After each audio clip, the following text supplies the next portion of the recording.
Well, I've always wanted to be a Marine since I was 5 years old. My uncle was in recon in Vietnam with the Marine Corps.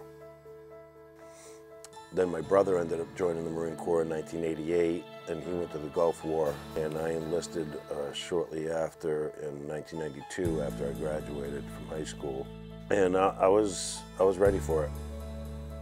I was the logistics chief, so it was a lot of the beans, bullets, and Band-Aids, providing anything that you can think of, whatever people needed. I was the go-to guy. Training in the military, you go on 20-mile hikes. Most of the units don't, but when you're in an infantry battalion, it's expected. If your vehicles break down, you need to be able to know how to hump your pack 20 miles. Well, the first 4 years, it wasn't that hard. It was right after high school. Everything's exciting and new. Then once I had my own kids and I was in the reserves and I had to go away, it was a little bit tougher. But once we got activated for the 2003 and 2006, that was a year-long each. In 2006, it was a lot different because once you go to combat, you have to accept that you might not come home. A lot of thoughts run through your head. You have to accept that. You have to accept death. You have to accept the fact that you will die. And if you make it out, then that's great. But once you accept it, it's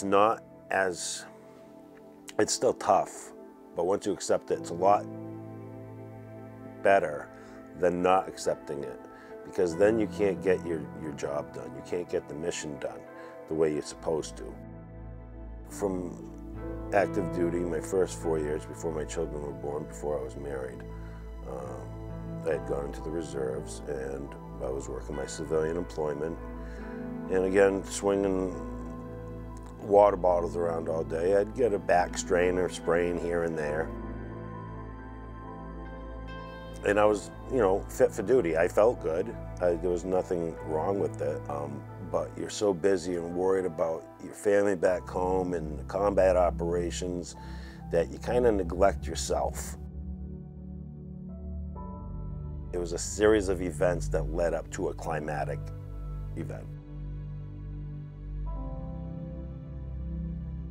You plan your future to be a certain way, and then when you find out your partner and it's going to end up with a disability, it changes everything.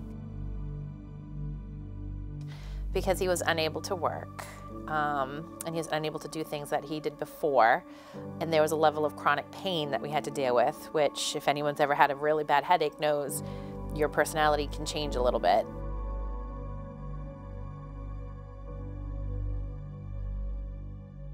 You go to living a normal life and having like a normal father to do like things like pick you up and play around with you, run outside with you, and then you see the progression of this guy go from that to someone who can't even move at all and who lies on the floor in crippling pain all the time. I had a climatic event at work, and I couldn't walk, I couldn't move. I was actually delivering water up at Boston Medical Center, and I was just lifting up one of the bay doors, and it was just, I've had back strains and sprains before, and I knew this wasn't that. Something was missing. Something was broken.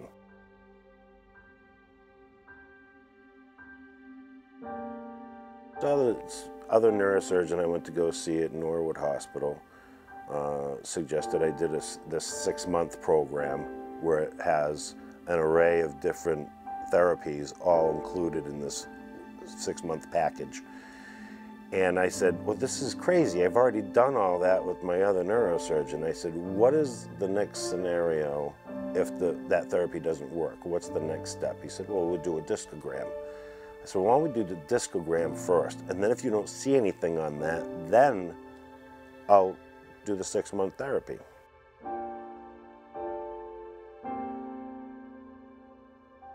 They did the discogram and found out I had 2 fractured facet joints on top of the spondylolisthesis. So my actual whole spine was disconnected from the lower half of my spine, very slowly slipping off of the disc. Not only now to this day still hurts my spine dramatically, it shoots down into my foot. I'm on heavy narcotics and opioids,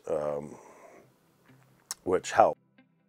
He goes to pain management sessions and therapy sessions, and he has medications that help him with the pain too, although those medications do come with side effects that I see him struggling with on a daily basis. Well, one of the side effects is depression, and that's something that I have definitely seen throughout the years that has affected him a lot, because, you know, he can no longer work and he can barely do activities and things like that. We as a family have learned a lot how to adjust and also how to manage him as a person with his pain.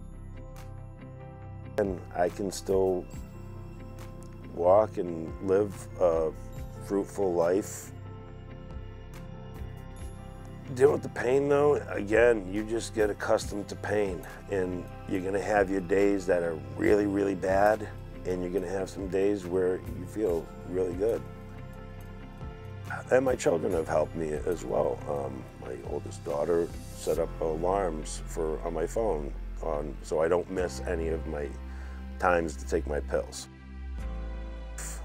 It may have emotionally and physically impaired me, and yeah, we just keep living life to the fullest, the best we can. I think today we're probably okay. I think it definitely probably took 10 years to get to this point, but you know, we're here and we're managing. As long as you just don't relish in the past of the shoulda, woulda, couldas, because everybody's gonna have those scenarios, but if you don't relish on those, you can just live a day-to-day basis knowing that, you know, just look forward to the next day. Don't look 10 years down the line of where you're gonna be, because then that's just, you might put negative thoughts in your head. I'm doing the best I can at this moment, and when I get to something that might be more severe, I'll tackle that when that comes.